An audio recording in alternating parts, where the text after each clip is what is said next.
Gear चल रहा है, सब नॉर्मल, और अचानक से टीथ टूट जाए, मशीन जाम, प्रोडक्शन रुक गया और हजारों का नुकसान हो। आखिर ये गियर टीथ टूटते ही क्यों है? सवाल यही आता है और लोग कमेंट करके पूछते हैं। रियल रीजन जो है वो आज हम समझेंगे इंजीनियरिंग स्टाइल। गियर का जो दांत है वो टूटना मेटल की वीकनेस नहीं होती, ये होती है wrong design plus wrong material plus wrong load का रिजल्ट। अब इनके मेन रीजन जो है समझने जरूरी। सबसे पहला रीजन ओवरलोड। डिजाइन लोड से ज्यादा अगर टॉर्क देने पर टीथ जो है टूटेगा ही, क्योंकि उसके ऊपर स्ट्रेस इंक्रीज हो जाता है, क्रैक डेवलप होकर वो टूट जाता है। दूसरा रीजन है wear and abrasion, poor lubrication, या फिर कंटामिनेटेड ऑयल आप यूज कर रहे हो टीथ सरफेस को, जो कि बार बार जो है रगड़ रहा है, जिसकी वजह से उसको वीक कर दे और पिटिंग फॉर्म होती है, तो धीरे धीरे जो है टीथ जो है फेलियर की ओर चला जाता है। तीसरा सबसे ज्यादा important reason fatigue failure. Repeated cycle load से मेटल माइक्रोस्कोपिक लेवल पर जो है क्रैक बना लेता और सडनली ब्रेक हो जाता। चौथा रीजन वो समझ लो कि भाई पुअर हीट ट्रीटमेंट किया है, और अगर हार्डनिंग जो है आपने गलत कर तो टूल सरफेस जो है हार्ड हो जाएगा, कोर सॉफ्ट बैलेंस नहीं हो तो टूथ एज जो है चिप हो जाएगा और ब्रिटल फ्रैक्चर आ सकता है। पांचवा रीजन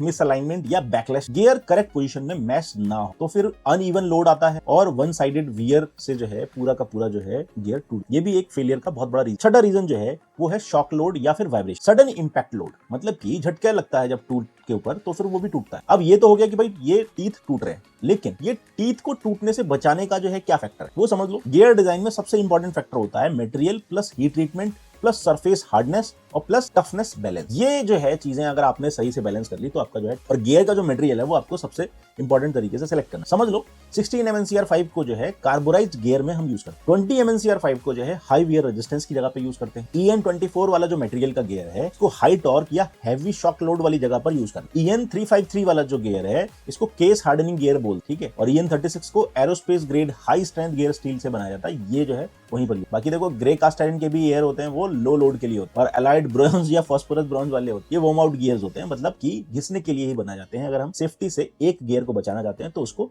दूसरे गियर को हम कमजोर बनाते हैं ताकि उसको हम रिप्लेस कर सकें। ये मशीन बनाने की टेक्निक में हम यूज करते हैं, ठीक है। बाकी देखो एक चीज मैं आपको बताता हूँ, हीट ट्रीटमेंट के लिए आपको समझना पड़ेगा हाई स्ट्रेंथ और लॉन्ग लाइफ के लिए carburizing plus quenching plus tempering, ये जो है बेस्ट कॉम्बिनेशन होता है, इससे जो है टूल की लाइफ बढ़ती है। और एक चीज आप याद रखो कि सरफेस की जो हार्डनेस है आइडियली जो है 58 से 62 HRC होनी चाहिए, और कोर जो टफनेस है वो मेंटेन होनी चाहिए, मतलब कि 32 से 34 HRC तक जो है आप उसकी कोर पे रख सकते हो, ताकि जो है वो इंपैक्ट लोड को एब्जॉर्ब कर सके, टूटे ना, ठीक है। तो ये चीज तो ये याद रखो कि भाई गियर फेलियर जो है मेटल की गलती नहीं बल्कि इंजीनियरिंग सिलेक्शन की गलती भी हो सकती है, आप उसमें भी करेक्शन ले सकते हो। Correct material, correct heat treatment और लुब्रिकेशन की गारंटी जो है आपके ऊपर जो है बनाती है सही गियर। बाकी देखो इंजीनियरिंग है, इंजीनियरिंग में तुक्का नहीं चलता मेरे भाई, हर चीज स्ट्रेटेजिकली आपको समझनी पड़ेगी। सबसे बड़ी चीज जो है मेटलर्जी होती है, अगर आपकी मेटलर्जी सही है तो आप जो है सही तरीके का प्रोडक्ट बना सकते हो, डिलीवर कर सकते हो, और कस्टमर के बीच में जो है अपनी रिलायबिलिटी और ट्रस्ट डेवलप कर सकते हो। बाकी मेरा नाम है विपिन यादव और आप देख रहे हैं सिग्नल यूथ इंजीनियर्स अकेडमी।